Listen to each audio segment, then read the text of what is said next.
Grand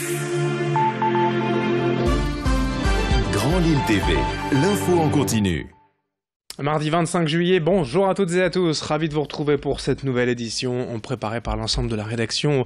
Aujourd'hui, l'info du jour dans votre région Nord et Pas-de-Calais, dans la métropole lilloise et sur le littoral. D'abord dominé, vous le savez, à la une de ce journal par la météo. Aujourd'hui, même si on attend le retour progressif du soleil, attention à quelques nuages et quelques averses aussi possibles par endroits. Le vent frais de nord-ouest se maintient et avec lui des températures plutôt fraîches, en tout cas inférieures au normal de saison. 21 degrés dans la métropole lilloise, seulement 18 à 19 degrés près des côtes. Pour la suite, de nouvelles dégradations à craindre demain et jeudi avec encore pas mal de pluie prévues ces prochains jours dans la région. La météo complète après ce journal. À la une, tout d'abord, revenons sur ce témoignage d'une maman habitante de la métropole lilloise qui nous a contacté récemment pour exprimer sa colère contre un pharmacien à Lille. Élodie est la mère d'une petite fille prématurée aujourd'hui âgée d'1 mois. Il y a quelques jours, elle a acheté du lait dans une pharmacie du centre-ville de Lille, du lait en poudre qui s'est avéré être périmé. Suite à cela, son bébé a été malade avec plusieurs diarrhées et Élodie a voulu s'en plaindre au pharmacien, lequel ne s'est pas excusé, s'est montré même désinvolte et indifférent à la situation selon elle. Elle nous a donc contacté pour signaler ce comportement. Je vous propose d'écouter son récit en intégralité au micro de Céline Huret. Nous avons acheté une boîte de lait le 9 juillet dans une pharmacie lilloise. Cette boîte de lait a été consommée par mon nourrisson pendant quelques jours. Suite à cette consommation, elle a eu un changement de comportement assez important, de nombreuses diarrhées, donc qui ont commencé à nous alerter. Nous avons été en pharmacie acheter une nouvelle boîte de lait pour en avoir un petit peu d'avance. En montrant ma boîte à la pharmacienne que j'avais pris en photo, me demandant si c'était la même chose, la pharmacienne m'a alertée en me disant que cette boîte était une ancienne boîte, donc que le packaging avait totalement changé. Et là, j'ai réfléchi en repensant aux diarrhées, au changement de comportement. Je me suis dit, oulala, il y a peut-être quelque chose au niveau du lait qui a causé ces désagréments.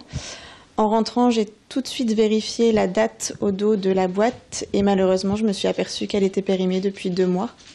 Donc de là, j'ai tout de suite contacté le centre anti-poison, qui m'a informé qu'il fallait que je surveille mon nourrisson pendant 24 heures, qu'il fallait que je parte chez le pédiatre le lendemain pour la faire examiner. Et donc ils ont constaté que les diarrhées venaient malheureusement de ce lait périmé, puisque en l'ayant changé 2-3 jours après, ça a tout de suite été mieux. Alors on a contacté la pharmacie, qui nous ont demandé de venir pour nous rembourser le pot. En allant pour le remboursement du pot, nous avons contrôlé le rayon pour voir s'il y avait d'autres boîtes de lait périmées avec un des vendeurs, et nous en avons trouvé d'autres malheureusement, qui j'espère ont été retirées depuis. De là, j'ai demandé quand même à être contactée par le patron de la pharmacie pour avoir des explications, pour qu'on puisse au moins avoir des excuses. Il ne nous a pas rappelé. On a dû malheureusement rappeler au moins 5-6 fois. Il a daigné nous rappeler début de semaine suivante, quelques jours après, où là, en parlant un petit peu du problème, il a tenu des propos qui étaient totalement inadmissible venant d'un monsieur qui travaille dans le domaine de la santé, en nous expliquant que c'était vraiment pas grave, qu'il n'y avait pas du tout de soucis, que lui-même pouvait en donner à ses enfants régulièrement, qu'il n'était pas malade pour autant, que de toute façon ce n'est pas du tout de sa faute à lui, mais de la faute de son vendeur. Il me renvoie un texto en me disant « Écoutez madame, voyez avec ce vendeur qui se prénomme un tel, et en aucun cas ce n'est de ma faute, ce sera lui qui sera licencié si vous le souhaitez ». Là, j'attends au moins des excuses, puisqu'on a plus été pris de haut et pris comme des gens un peu... On a été rabaissés. Le patron nous a dit que lui avait fait tellement d'études que s'il nous disait quelque chose, nous, à côté de lui, on était très petits et qu'on ne pouvait pas se permettre de réclamer quoi que ce soit. Je ne lui ai pas réclamé quoi que ce soit, j'attendais au moins des excuses. Et en parallèle, en réaction, nous avons contacté le président de l'Ordre régional des pharmaciens qui regrette ce laisser-aller et qui assure que la dite pharmacie pourrait être sanctionnée, fermée si les faits sont avérés. Je vous propose de l'écouter, nous l'avons joint hier par téléphone. Bien évidemment que c'est une situation déplorable parce qu'il s'agit des nourrissons, il s'agit en plus d'un prématuré. Donc bien évidemment, nous sommes là pour entendre toutes ces choses-là et éventuellement, lorsque la responsabilité du pharmacien est engagée, nous prenons nos responsabilités. Le pharmacien est tenu de répondre devant ses pairs et cette procédure peut aller jusqu'à la chambre de discipline et des sanctions qui peuvent amener le pharmacien à cesser son activité si ce qui lui est reproché est grave. Dans cette édition, on passe à toute autre chose. Au cœur de l'été, on va vous présenter une production de laine régionale, mais pas n'importe laquelle, la laine mohair issue des chèvres angora. Christine Delécluse est installée à Quesnoy-sur-Dole depuis 2015, la même où ses parents élevaient, eux, des vaches laitières. Elle a choisi cette race particulière, rare en France, qui demande beaucoup de soins, mais qui produit donc cette laine noble, fine, souple, douce et chaude. En plus d'élever ses 18 chèvres, Christine a également créé sa marque de vêtements et d'accessoires, Mohair du Val-de-Dole.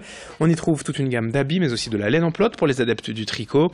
Élevage, vente, promotion sur Internet, vente sur les marchés. Christine Delécluse est sur tous les fronts, également sur Facebook, et avec ses explications dans ce journal au micro de Louis Caillé. Les statistiques se basent sur une moyenne de 4 kg de laine par an, par chèvre. On a 2 tontes par an, une en février, une en été.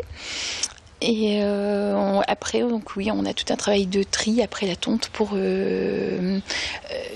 faire différents classements selon la finesse, selon l'âge des chèvres. Les chèvres les plus jeunes font du mohair plus fin, avec lesquels on fait les choses pour mettre sur la peau. Et avec les chèvres plus âgées, on va faire plus les couvertures, les plaids, les choses comme ça. Et puis d'autres images pour terminer ce journal à Boulogne. Le Libertad, navire école argentin, resté 2 jours à quai au bassin Loubet. Il était ouvert au public dimanche et hier toute la journée. Sans surprise, de nombreux boulonnais amateurs de beaux bateaux, de beaux voiliers sont venus découvrir alors non seulement la beauté bien sûr de ce navire argentin, mais aussi son histoire commune avec la ville de Boulogne. Le Libertad en fait répondait à une invitation spéciale, l'inauguration de la nouvelle plaque commémorative de la Casa San Martín. Pour ces marins, la découverte de la résidence du glorieux commandant argentin mort à Boulogne est un véritable honneur. Pour eux, San Martín est un symbole d'indépendance incarnant la République argentine et le sentiment de liberté. Tout ce qu'est ce bateau, le Libertad, qui vient souvent assez régulièrement à Boulogne, on en reparlera. Fin de cette édition, merci à vous de l'avoir suivi. Rapidement, je vous rappelle quand même les prévisions météo du jour, le retour progressif du soleil. On ne sera quand même pas à l'abri par endroits ou par moments de quelques averses dans la région. Et le retour des pluies encore plus prononcé est attendu demain, mercredi et jeudi, avec toujours des températures inférieures au normal de saison. Les prévisions météo complètes, c'est dans un instant. Merci de votre fidélité. L'info continue. Très belle journée à toutes et à tous.